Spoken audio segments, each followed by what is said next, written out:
音直播声卡到货之后呢，线路怎么连接？它这个声卡里面自带3根线，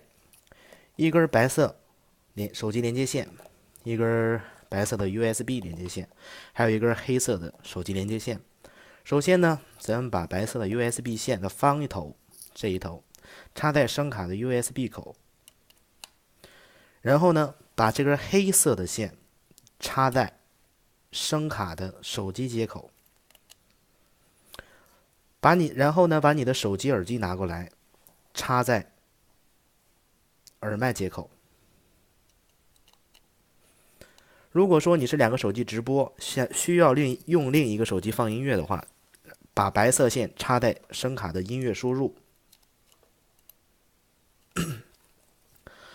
白色线的另一头呢插在你放音乐的手机上面，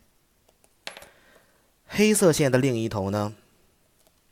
插在你直播的手机上面，或者你录歌的手机上面。白色的 USB 线连接充电宝供电，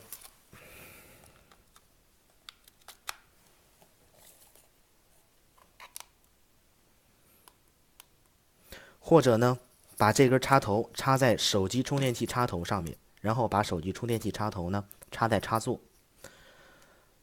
一般的话建议插在墙上那种单独的插座上面啊，因为现在有的地方那个插座它没有接地线，插上之后会有电流。如果说有充电宝的话，就有充电宝；没有的话，再考虑其他的。如果说你是电脑用的话，就把这根白色的 USB 线呢插在电脑的 USB 口就可以了。